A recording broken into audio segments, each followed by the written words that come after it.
ಯಾರ್ಯಾರು ಮಡಿಕೇರಿ ರ್ಯಾಲಿ ಹೋಗ್ತಿದ್ರೋ ಈ ವಿಡಿಯೋನ ತಪ್ಪದೇ ನೋಡಿ. ಹಾಗೆ ಯಾರ್ಯಾರು ಹೋಗ್ತಿದ್ರೋ ಅವ್ರಿಗೆ ಈ ಮಾಹಿತಿನ ತಿಳಿಸಿ. ನಿಮಗೆ ಗೊತ್ತಿದೆ ಕರ್ನಾಟಕದ ತುಂಬ ಮಳೆ ಇರೋದ್ರಿಂದ ಮಡಿಕೇರಿಯಲ್ಲಿ ಸಹ ಮಳೆ ಇದೆ. ಅಲ್ಲಿನ ಒಂದು ಗ್ರೌಂಡಿನ ಪರಿಸ್ಥಿತಿ ತುಂಬ ಹದಗೆಟ್ಟಿದೆ. 17ನೇ ತಾರೀಕು ಮೊದಲೇ ರ್ಯಾಲಿ ನಡೆಯುತ್ತೆ. ಅವತ್ತು 1 ಅಥವಾ 2 ಬ್ಯಾಚಿಗೆ ಆ ಗ್ರೌಂಡ್ ಚೆನ್ನಾಗಿ ಓಡಿದಾದ್ಮೇಲೆ ಅದು ಗದ್ದೆ ರೀತಿ ಆಗುತ್ತೆ.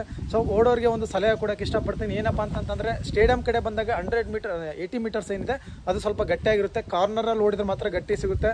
ಇನ್ನು ಒಳಗಡೆ ಓಡ್ತೀನಿ ಅಂತಂದರೆ ಕೆಸರು ಇರುತ್ತೆ. ಸೊ ಕೆಸರಲ್ಲಿ ನೀವು ಹುಷಾರಾಗಿ ಪ್ರತಿಯೊಂದು ಹೆಜ್ಜೆನೂ ಹುಷಾರಾಗಿಡಿ. ಹಾಗೆ ನಿಮ್ಮ ಜೊತೆಗಿರೋರು ನಿಮ್ಮ ಒಂದು ಹೆಗಲಿಗೆ ಸಪೋರ್ಟ್ಗೆ ಕೈ ಹಾಕ್ತೀರಾ ಅಂತ ಸಂದರ್ಭದಲ್ಲಿ ನಿಮ್ಮ ರನ್ನಿಂಗ್ ಕೂಡ ಸ್ಲೋ ಆಗುತ್ತೆ, ಬೀಳೋವಂಥ ಚಾನ್ಸಸ್ ಇರುತ್ತೆ. ಬೀಳಕ್ಕೆ ಹೋಗಬೇಡಿ.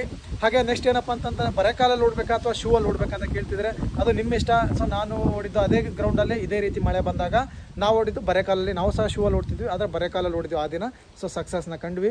ಯಾರಾದರೂ ಸ್ಪೈಕ್ ಹಾಕಿ ಯೂಸ್ ಮಾಡಿ ಪ್ರಾಕ್ಟೀಸ್ ಇದ್ದರೆ ನೀವು ಸ್ಪೈಕ್ ಹಾಕಿ ಓಡ್ಬೋದು, ಆದರೆ ಅಲ್ಲಿ ಯಾರಿಗೂ ಗೊತ್ತಾಗಬಾರ್ದು. ಆರ್ಮಿದವ್ರು ನೋಡಿದ್ರೆ ನಿಮ್ಮನ್ನ ಆ ಶೂನ ಹೊರಗಡೆ ಬೆಚ್ಚಿಸ್ತಾರೆ. ನಿಮ್ಮ ರ್ಯಾಲಿ ಡೇಟ್ಗಿಂತ ಒಂದು ದಿನ ಮುಂಚೆ ಹೋಗಿ ಪ್ರಯತ್ನ ಮಾಡಿ, ಯಾಕೆಂದರೆ ಬಸ್ಸುಗಳ ತೊಂದರೆ ಇರುತ್ತೆ ಇಂಥ ಸಂದರ್ಭದಲ್ಲಿ. ಹಾಗೆ ಇದ್ರ ಬಗ್ಗೆ ಒಂದು ಪೂರ್ತಿ ಮಾಹಿತಿ ನನ್ನ ಒಂದು ಯೂಟ್ಯೂಬ್ ಚಾನಲ್ ಹಾಕಿದ್ದೀನಿ. ಜೈ ಹಿಂದ್.